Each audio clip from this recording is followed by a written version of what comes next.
Guys welcome creators, कैसे हैं आप लोग। तो आज हम लोग क्लास 10th होम साइंस का चैप्टर नंबर 12 करेंगे। और चैप्टर नंबर 12 है रसोई घर की व्यवस्था, देखरेख और सफाई। तो इस वाले चैप्टर को आज हम लोग अपनी क्लास में स्टार्ट करेंगे और थ्योरी क्लास करेंगे। तो इसके पहले के 11 चैप्टर हम लोग अपनी क्लास में कवर कर चुके हैं। सारी थ्योरी क्लासेस आप लोगों के लिए हो चुकी हैं, विद एमसीक्यू क्वेश्चन भी साथ में प्रोवाइड किए गए हैं। तो अगर आप लोगों ने वो क्लासेस नहीं देखी हैं तो प्लेलिस्ट में जाइए, विजिट करिए, आप लोगों को क्लास मिल जाएगी, जिससे आप लोगों को बहुत ज़्यादा एग्जाम में हेल्प होने वाली है। तो आज हम लोग करेंगे चैप्टर 12, रसोई घर की व्यवस्था, देख रेख और साफ सफाई। तो इस वाले चैप्टर को आज हम लोग अपनी क्लास में कंटिन्यू करेंगे। तो आइए स्टार्ट करते हैं। पहले थोड़ी प्रस्तावना समझ लेते हैं कि रसोई घर क्या है और साथ ही किस प्रकार से उसमें कार्यों को करना चाहिए, गृहिणी को किस प्रकार से रसोई घर में ध्यान रखना चाहिए और रसोई घर में किस प्रकार से जो है सुव्यवस्थित जो चीज़ें हैं उनको रखना चाहिए। तो उन सबको हम लोग यहाँ पर देखते हैं। प्रस्तावना: व्यक्ति के स्वास्थ्य का भोजन से घनिष्ठ संबंध होता है। अगर स्वास्थ्य अच्छा है तो इसका मतलब जो व्यक्ति भोजन कर रहा है वो भी स्वस्थ, वो भी कैसा है, पौष्टिक है, वह स्वच्छ है। अतः गृहिणी को सबसे अधिक ध्यान रसोई घर के प्रबंध पर देना चाहिए। रसोई घर गृहिणी का एक प्रमुख कार्य केंद्र होता है। इसकी सुव्यवस्था व देखभाल पर उसके परिवार का सुख व स्वास्थ्य निर्भर करता है। अगर रसोई घर कैसा है, साफ सुथरा स्वच्छ है, व उसमें जो बनने वाला भोजन है वो पौष्टिक है, साथ ही साफ सुथरे बर्तनों का प्रयोग करके वह स्वच्छतापूर्ण ढंग से बनाया जा रहा है, तो उस परिवार के जो सदस्य हैं उनका स्वास्थ्य कैसा होगा, उत्तम होगा। तो रसोई घर पर निर्भर करता है कि उस परिवार के सदस्यों का जो स्वास्थ्य है वो किस प्रकार का है। आधुनिक युग में गृहिणी का क्षेत्र घर तक ही सीमित ना होकर बाहर भी हो गया है। उससे घर के कार्यों के साथ साथ बाहर का कार्य भी देखना होता है। यह स्वाभाविक है कि सीमित समय में दो गहन कार्यों का भार संभालना कठिन है। पहले वह अपने संपूर्ण समय में गृह का ही भार संभालती थी, अब वह अपना संपूर्ण समय उसी में व्यतीत कर देती थी। चूल्हे पर खाना बनाना, बर्तन साफ करना, रसोई की सफाई करना, भंडार के सामान की देखभाल करना आदि कार्य गृहिणी करती रहती थी। तो ये पहले वाली जो गृहिणी थी उनकी बात हो रही है। लेकिन आधुनिक समय में जो गृहिणियां हैं वो क्या करती हैं, वो घर का भी कार्य करती हैं, बाहर का भी कार्य करती हैं। तो उन पे क्या हो गया है, दोनों प्रकार के कार्यों को करने का जो उत्तरदायित्व है वो निभाती हैं। परंतु अब उसके पास समय का अभाव है। लेकिन अब जो गृहिणियां हैं, इतने समय की जो गृहिणियां हैं उनके पास इतना समय नहीं है कि वो घर पर दिन भर कार्य करती रहें। उन्हें बाहर के भी कार्य देखने हैं और घर के भी कार्य देखने हैं। सीमित समय में कार्यभार अधिक है और अब क्या हो गया है, कार्य उनके पास ज़्यादा है और समय जो है उसके अभाव में कम हो गया है। इसके लिए उसे प्राचीन प्रणाली को छोड़कर नवीन प्रणाली की ओर ध्यान ध्यान देना चाहिए, जिससे वह सुविधापूर्वक बाहर के क्षेत्र में कार्य करने के साथ साथ घर का कार्य भी सरलता से कर सके। इसके लिए उसे पाश्चात्य रसोई व्यवस्था व आधुनिक रसोई गृह में होने वाले यंत्रों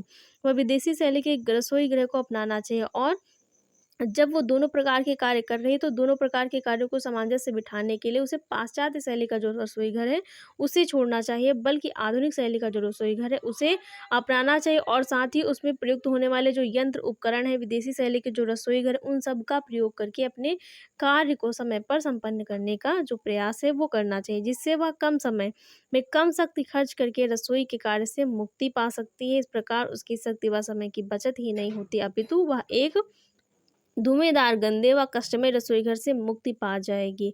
और जो धुएँदार रसोई घर है वो कब का है, वो पाश्चात्य रसोई घर। वहाँ पर चूल्हे में लकड़ियों के द्वारा खाना बनता था और वहाँ पर जितने भी कार्य होते थे रसोई घर के वो सब हाथ से ही किए जाते, जैसे मसाले पीसना और ये सब कार्य करना। तो वहाँ पर जो है हाथ से ही सारे कार्य होते थे।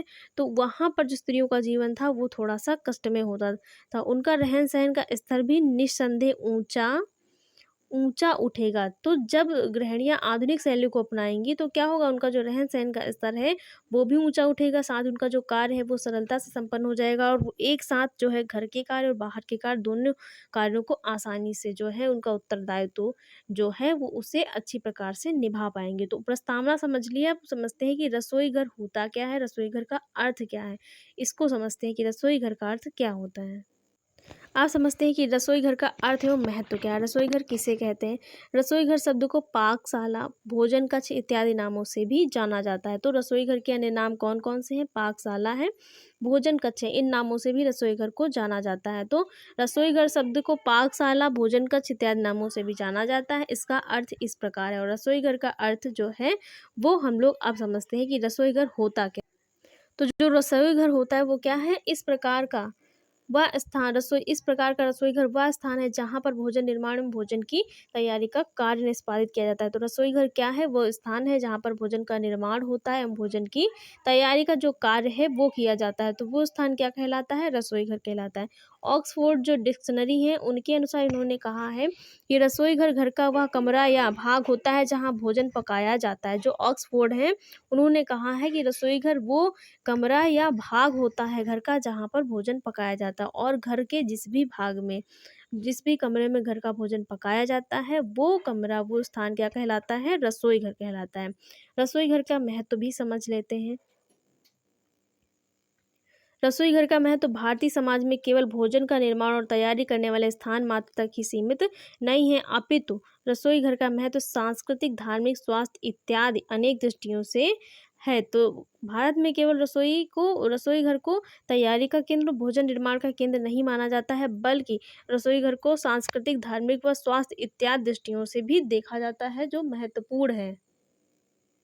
आप समझते हैं कि रसोई घर की स्थिति किस प्रकार की होनी चाहिए, किस प्रकार की स्थिति रसोई घर की होनी चाहिए। रसोई घर की स्थिति का स्थान अत्यधिक महत्वपूर्ण होता है। यदि रसोई घर की स्थिति सही ना हो तो गृहिणी के समय, शक्ति और श्रम का अपव्यय होता है। मतलब अगर रसोई घर की जो स्थिति है वो सही नहीं है तो जो गृहिणी है उसे अधिक समय, शक्ति और श्रम का उपयोग करके वहाँ पर जो कार्य है उनको संपन्न करना पड़ता है। अतः रसोई घर की स्थिति का निर्धारण करते समय ध्यान देने योग्य कुछ महत्वपूर्ण बातें इस प्रकार है। पहला क्या है?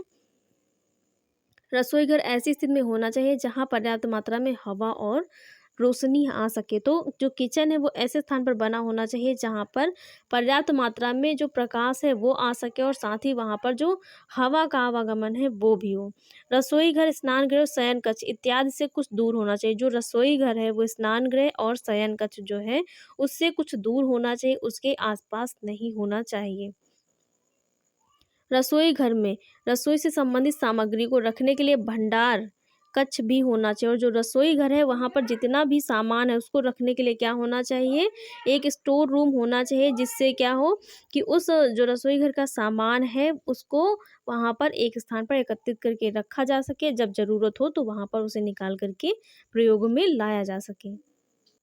रसोई घर में अलमारियाँ भी होनी चाहिए। रसोई घर में जो सामान है उसको रखने के लिए जो अन्य सामान है, जो राशन का सामान सबको रखने के लिए, डिब्बों को रखने के लिए वहाँ पर क्या होना चाहिए? अलमारियाँ भी होनी चाहिए, ताकि सारा सामान कैसे हो सुव्यवस्थित रूप से किचन में रखा जा सके। रसोई घर में धुआँ और रसोई की महक निकलने के लिए समुचित प्रबंध होना चाहिए। रसोई घर में जो भी धुआँ होता है और साथ ही जो भी रसोई की महक होती है खाना बनाने से, वो सब निकलने के लिए समुचित व्यवस्था होनी चाहिए।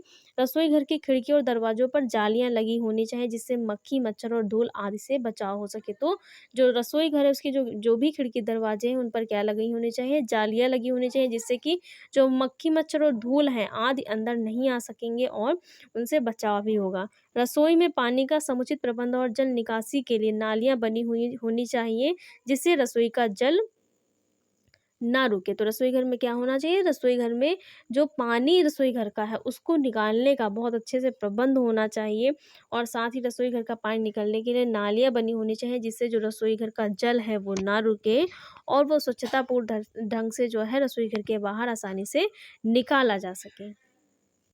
अब समझते हैं रसोई घर की व्यवस्था के उद्देश्य कौन-कौन से, किन-किन उद्देश्यों को ध्यान में रखते हुए रसोई घर की जो व्यवस्था है वो की जाती है। तो इसमें पहला उद्देश्य है कार्य करने में सुविधा। तो कार्य करने में सुविधा की दृष्टि से जो रसोई घर है उसे व्यवस्थित किया जाता है। सुविधापूर्वक कार्य का संपन्न होना रसोई घर की व्यवस्था का प्रथम उद्देश्य है। जो भी कार्य है वो सुविधापूर्ण ढंग से बहुत ही आसानी से कम समय में संपन्न हो जाए, इसलिए जो रसोई घर है इस प्रकार से व्यवस्थित होना चाहिए कि वहाँ पर जो भी कार्य किए जाने हैं बहुत ही कम समय में और बहुत ही गुणवत्तापूर्ण कार्य जो है संपन्न हो सके। गृहिणी को अपने रसोई घर में ऐसे उपकरणों तथा उपायों का प्रयोग करना चाहिए, जिससे उसके सब कार्य सुविधा अनुसार संपन्न हो सके। मतलब रसोई घर में गृहिणी को ऐसे उपकरणों का उपयोग करना चाहिए जिससे वो जो भी कार्य करे उसमें उन उपकरणों की सहायता से उन कार्यों को बहुत ही कम समय में कम श्रम और शक्ति व समय का प्रयोग करके वो आसानी से उन्हें सुविधा अनुसार पूरा कर सके। स्वच्छता, रसोई घर की स्वच्छता का द्वितीय मुख्य उद्देश्य भोजन संबंधी स्वच्छता को बनाए रखना है। पूर्ण पौष्टिक एवं संतुलित भोजन भी यदि अस्वच्छता ढंग से बनाया जाएगा तो रसोई घर की स्वच्छता की अवहेलना की जाएगी। मतलब अगर भोजन बहुत पौष्टिक बनाया जा रहा है लेकिन उसे अस्वच्छतापूर्ण ढंग से बनाया जा रहा है, तो जो पौष्टिक भोजन अस्वच्छतापूर्ण ढंग से बनाया जा रहा है, उसे जब कोई जो व्यक्ति खाएगा, ग्रहण करेगा, उसके अंदर क्या होंगी, चाहे जितना भी पौष्टिक भोजन हो, लेकिन जब वो अस्वच्छतापूर्ण ढंग से बनाया जा रहा है, तो क्या होगा, उसे लेने वाला व्यक्ति क्या हो जाएगा, बीमार हो जाएगा, रोगग्रस्त हो जाएगा। तो अवहेलना की जाएगी तो यह निश्चित है कि आपकी इस भोजन का पूर्ण लाभ कदापि नहीं मिलेगा। जिस उद्देश्य से आप ये भोजन बना रहे हैं, जब वो स्वच्छतापूर्ण ढंग से ही नहीं बनाया जा रहा है, चाहे वो जितना पौष्टिक हो, तो जिस उद्देश्य से आप उस भोजन को बना रहे हैं, वो उद्देश्य कब जो है कदापि नहीं पूरा होगा। संभव है कि आप ऐसा अस्वच्छ भोजन खा कर के रोगग्रस्त हो जाएँगे और ऐसा भोजन खा कर के आप स्वस्थ होने की जगह क्या हो जाएँगे, रोगग्रस्त हो जाएँगे। पौष्टिक तत्वों को नष्ट होने से बचाना। रसोई घर की व्यवस्था का तीसरा जो उद्देश्य है, वो पौष्टिक तत्वों को नष्ट होने से बचाना है।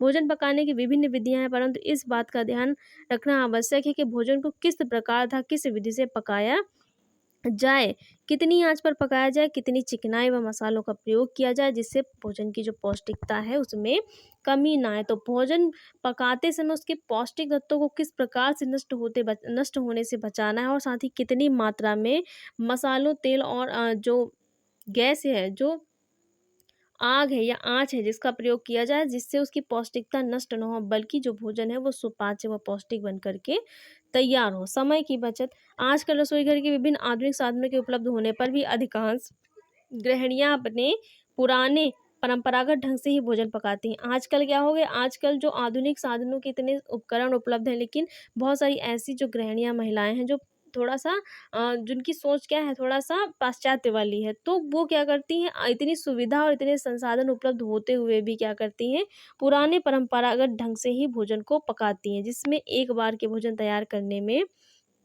3 से 4 घंटे क्या होता है, 3 से जो 4 घंटे हैं वे हो जाना साधारण बात है, परंतु जिस काम में 2 से 3 घंटे लगते हैं, वो उसी काम को करने में 3 से 4 घंटे बिता देती हैं, क्योंकि वो उस कार्य को पुराने तरीके से करती हैं।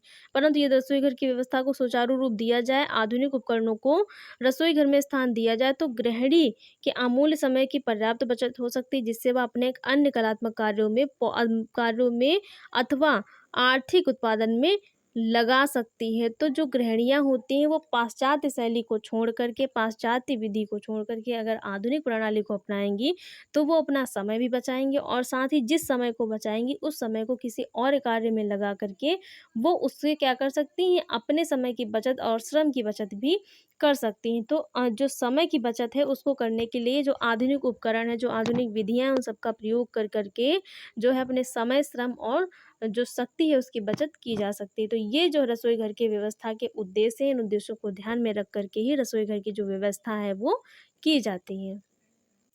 आप समझते हैं कि रसोई घर की उचित व्यवस्था के लिए कार्य केंद्र किस प्रकार का होना चाहिए। अगर रसोई घर की उचित व्यवस्था हो चुकी है, उसके उद्देश्य को ध्यान में रखते हुए रसोई घर की व्यवस्था की गई है, तो वहाँ पर जो कार्य केंद्र है वो किस प्रकार से व्यवस्थित किया जाना चाहिए।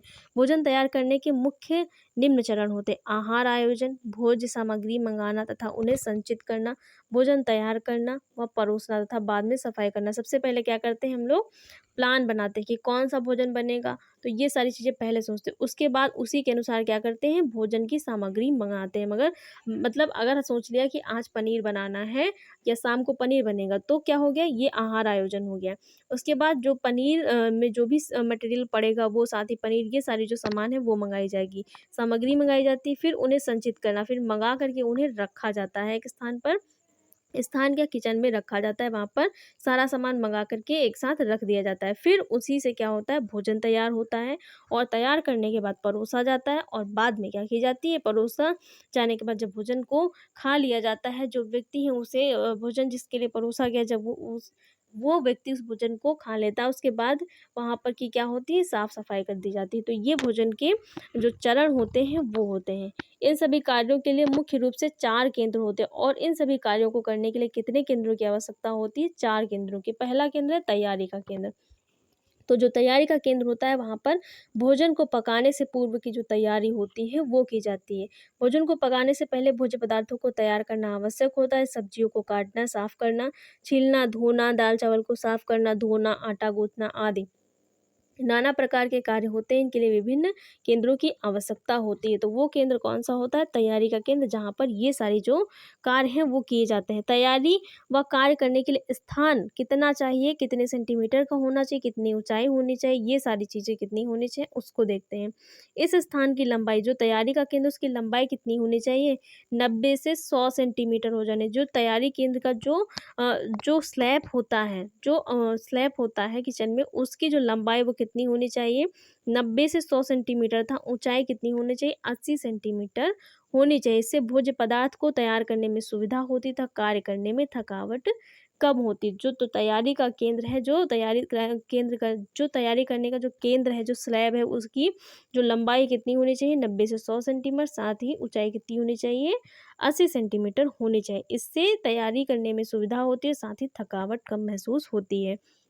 दीवार में बनी कैबिनेट्स, ये कैबिनेट्स दीवार के सहारे बनाई जाती हैं। इनमें मसाले, छोटे बर्तन, मग इत्यादि रखे जाते हैं। ये तैयारी केंद्र से 40 से 50 सेंटीमीटर ऊंचाई पर बनाए जाने चाहिए। जो दीवार में कैबिनेट्स बनाए जाते हैं, जो फर्नीचर सेट करवाया जाता है, वो जो स्लैब होता है, भोजन की तैयारी का केंद्र होता है, उससे कितनी ऊंचाई पर होना चाहिए? 40 से 50 सेंटीमीटर की ऊंचाई पर उसको जो है सेट करवाना चाहिए। जो कैबिनेट्स होते हैं उनको दीवार में लगवाया जाना चाहिए। अब समझते हैं तैयारी केंद्र के लाभ कौन-कौन से हैं। तो दीवार व बनी अलमारियों में रसोई घर में जगह की बचत होती है तथा गृहिणी को सामान व उपकरण उठाने में कम स्थान पर घूमना पड़ता है। मतलब जहाँ पर तैयारी का केंद्र है, उसी के सामने क्या हो गई है, जो दीवार है, ये मान लीजिए तैयारी केंद्र का स्लैब है और ये आपकी दीवार है इसके सामने। तो यहीं पर कैबिनेट्स जो है सेट कर दिए गए इस प्रकार से। तो यहाँ पर जो भी है तैयारी का केंद्र, यहाँ पर जो भी सामान चाहिए वो यहाँ से क्या है उतार करके यहाँ पर प्रयोग में लाए जाएँगे। तो इस प्रकार जो फालतू का जो इधर-उधर का स्थान पर जो चक्कर लगाने वाले जो समय है उसकी बचत हो जाएगी। बेस कैबिनेट तैयारी केंद्र के नीचे वाले भाग में बनी अलमारियों को कहते हैं और जो नीचे वाले भाग में जो बेस कैबिनेट हो, जो जो भारी सामान रखने के लिए जो कैबिनेट बनाए जाते हैं, वो नीचे वाले फ्लोर वाले एरिया से सटे हुए बनाए जाते हैं, वो नीचे होते हैं। और इसमें विभिन्न ड्रॉर्स होते हैं, जिनके नीचे के ड्रॉर्स में भारी सामान तथा ऊपर के छोटे ड्रॉर्स में चाकू, चम्मच इत्यादि रखे जा सकते हैं। और जो बेस कैबिनेट्स होते हैं, जो सबसे नीचे होते हैं, उसमें भारी सामान, उसके ऊपर एक छोटा-सा ड्रॉर भी लगवाया जाता है, जिस पर क्या होता है, चाकू और हल्के सामान जो होते हैं, चम्मच होते हैं, वो सब रखे जाते हैं। कार्य केंद्र की सतह ड्रॉर से बाहर की ओर निकली होनी चाहिए ताकि सफाई करते समय पानी फर्श पर गिरे, ड्रॉर्स पर ना बहे। तो इन सभी बातों का ध्यान रखना चाहिए। भोजन पकाने का केंद्र, यह रसोई घर का मुख्य केंद्र होता है। अभी तैयारी का केंद्र देख रहे थे, अब देखते हैं कि भोजन जो पकाने का केंद्र है वो किस प्रकार का होना चाहिए। तो ये रसोई घर का मुख्य केंद्र होता है। इस केंद्र की विशेषताएं अग्र हैं। अग्र हैं मतलब किस प्रकार की, उनको देखते हैं। यह स्थान अत्यंत महत्वपूर्ण है। फर्श से इसकी ऊंचाई कितनी से होनी चाहिए? 90 सेंटीमीटर होनी चाहिए। जो भोजन पकाने का केंद्र, उसकी ऊंचाई फर्श से कितनी होनी चाहिए? 90 सेंटीमीटर होनी चाहिए, जो कि समान लंबाई वालों के लिए उपयुक्त होती है। इस केंद्र की जो गहराई है वो 80 सेंटीमीटर आदर्श मानी जाती है। यह स्थान सिंक के पास होना चाहिए ताकि आसानी से पानी उपलब्ध हो सके। यह केंद्र तैयारी केंद्र के भी पास होना चाहिए। इसके साथ साथ पकाए गए भोजन को संग्रहित करने के लिए तथा वहां से भोजन करने कि कमरे में ले जाने के लिए स्थान होना चाहिए। कभी-कभी रसोई घर में ही खाना खाने के लिए भी स्थान दिया जाता है। भोजन पकाने वाला पत्थर जो स्लैब होता है, ताप सहन करने वाला होना चाहिए, मतलब हीट रेजिस्टेंट होना चाहिए। ताप से उस पर कोई भी प्रभाव नहीं पड़ना चाहिए। इस केंद्र की दीवार पर कैबिनेट्स बनी हों जिसमें भोजन पकाने के छोटे बर्तन तथा परोसने के बर्तन रखे जा सकें। नीचे की सतह पर भी कैबिनेट्स बने होने चाहिए जिसमें भारी बर्तन व आटा, बेसन, सूजी, मैदा, चीनी आदि बर्तन रखे जा सके। जो बेस कैबिनेट्स होता है उनमें ये सारे जो चीज़ सामान है, भारी सामान है, वो रखे जाते हैं। जो सफाई का केंद्र है वो किस प्रकार से व्यवस्थित होना चाहिए? इस केंद्र में अनेक प्रकार के कार्य किए जाते हैं। तो सफाई का केंद्र होगा तो ज़ाहिर सी बात है वहाँ पर सफाई का कार्य किया जाएगा। इसका उपयोग सब्जियों, फल, बर्तन आदि साफ करने के लिए किया जाता है। इसमें सिंक व नल की व्यवस्था की जाती है ताकि भोज्य पदार्थ को मिश्रित करने, पकाने, पीने का पानी तथा बर्फ जमाने के लिए पानी लिया जा सके। इस केंद्र में रसोई घर का कूड़ा करकट निष्कासन जो है, निष्कासन का स्थान भी होता है जहाँ पर कूड़ादान रखे जाते हैं। और जो सफाई का केंद्र होता है, उसी सफाई के केंद्र में एक डस्टबिन का भी यूज़ किया जाता है जहाँ पर जितनी सफाई की जाती है उस सबको कहाँ डाला जाता है, उसी डस्टबिन में डाला जाता है। सफाई केंद्र में निम्नलिखित व्यवस्था होती है, कौन सी होती है? तो पहली है कि इस केंद्र के दोनों ओर काउंटर होने चाहिए। जो सफाई का केंद्र है उसके दोनों ओर क्या होने चाहिए, काउंटर्स होने चाहिए। एक तरफ का काउंटर ऐसा हो जो पानी को सोख ना सके, या ढलावदार ड्रेन बोर्ड हो, मतलब एक ऐसा काउंटर होना चाहिए जो पानी को ना सोखे, बल्कि ढलावदार होना चाहिए, ड्रेन बोर्ड वाला जो होना चाहिए जो काउंटर है वो। बर्तन को धोने के पश्चात उनको संग्रहित करने के लिए उपयुक्त स्थान होना चाहिए। यह स्थान सिंक से दूर होना चाहिए। जो बर्तन धुलने का स्थान हो, जो बर्तन रखने का स्थान है, उसमें आपस में काफ़ी दूरी होनी चाहिए, परंतु इतना भी दूर नहीं हो कि उनको रखने में समय व श्रम अधिक लगे। लेकिन दूर का मतलब है थोड़ा-सा दूर होना चाहिए, इतना भी नहीं कि एक स्थान से जा कर के दूसरे स्थान पर बर्तनों को ले जा कर के बार-बार रखना पड़े। सफाई केंद्र के नीचे कूड़ा-करकट इकट्ठा करने का स्थान व रसोई की सफाई के लिए नाली की व्यवस्था भी होनी चाहिए। जो सफाई का केंद्र है उसके नीचे क्या होना चाहिए, एक स्थान भी होना चाहिए जहाँ पर जो भी साफ-सफाई की जाएगी उसको रखने की जो व्यवस्था है वो भी होनी चाहिए, इकट्ठा करने की जो व्यवस्था है वो सफाई के केंद्र में होनी चाहिए। अगला केंद्र है भोजन परोसने का केंद्र। अब सफाई का भी हो गया, तैयारी का हो गया, भोजन पकाने का हो गया, भोजन की सफाई का भी हो गया। अब है भोजन परोसने का केंद्र। यह वह स्थान है जो भोजन व तैयारी केंद्र को अलग करता है। इसमें निम्नलिखित सुविधाएं होनी चाहिए। जो परोसने का केंद्र है वो भोजन तैयारी केंद्र को अलग करता है, और इसमें कौन-कौन सुविधाएं होनी चाहिए, भोजन परोसने के बर्तन, चम्मच, गिलास, लिनन, नैपकिन आदि को संग्रहित करने के लिए स्थान होना चाहिए। मतलब जिन बर्तनों का प्रयोग भोजन को परोसने में लगता है वो सभी वहाँ पर पहले से संग्रहित रूप से रखे होने चाहिए। अचार, मुरब्बे, सॉस, केचप, चीनी, नमक, मिर्च आदि को संग्रहित करने के लिए स्थान होना चाहिए जहाँ से सीधे खाने की मेज़ पर ये सामग्रियाँ पहुँच सकें। रसोई घर से भोजन कक्ष की ओर एक छोटी सी खिड़की होनी चाहिए ताकि वहाँ से खाना आसानी से परोसा जा सके। उपयुक्त वर्णित किए गए केंद्रों के अतिरिक्त कुछ अन्य केंद्रों की आवश्यकता भी रसोई घर में होती है, और जिनमें है जल केंद्र। रसोई घर में विभिन्न कार्यों को करने के लिए जल की आवश्यकता होती है, अतः रसोई घर में जल का संचय अत्यंत आवश्यक होता है। यह केंद्र तैयारी केंद्र तथा बर्तन साफ करने वाले केंद्र के समीप होना चाहिए। मतलब जो जल केंद्र है वो कहाँ पर होना चाहिए रसोई घर में, जो तैयारी का केंद्र होता है साथ ही जो सफाई का केंद्र होता है वहाँ पर होना चाहिए। भंडारण केंद्र रसोई घर के पास या उसके अंदर की भंडारण केंद्र की व्यवस्था होनी चाहिए। इस केंद्र में गेहूं, दाल, चावल, घी आदि अधिक मात्रा में संग्रहित किए जाते हैं। छोटे परिवार में यह स्थान रसोई घर में बने कैबिनेट में ही बनाया जाता है, परंतु बड़े परिवार में इसके लिए अलग से स्थान होता है। मतलब जो रसोई घर है, अगर छोटा परिवार है तो जो भंडारण का केंद्र है वो रसोई घर में ही होना चाहिए, ताकि जो भी अनाज की ज़रूरत लगे वहाँ पर तुरंत उपलब्ध हो। लेकिन अगर परिवार बड़ा है तो क्या होता है, रसोई घर के बगल में ही भंडारण केंद्र की व्यवस्था की जाती है, जहाँ पर स्टोरेज रूम बनाया जाता है और वहाँ पर जितने भी अनाज हैं, खाने रसोई घर से संबंधित जो भी सामान है, भारी सामान जो होता है वहाँ पर व्यवस्थित रूप से रखा जाता है। तो आज हम लोगों ने इतना चैप्टर कवर कर लिया। अभी ये चैप्टर काफ़ी जो है बड़ा है, और बहुत सारी चीज़ें जो इम्पोर्टेंट जो आपके एग्ज़ाम में आएंगी वो ही कवर करेंगे। बाकी चीज़ें जो है हम लोग थोड़ा सा स्किप कर देंगे जो आपके एग्ज़ाम में नहीं पूछी जाती हैं। तो गाइस, आप लोगों को क्लास कैसी लगी? अगर क्लास अच्छी लगी हो तो वीडियो को लाइक शेयर और चैनल को सब्सक्राइब करिएगा। Thanks for watching guys.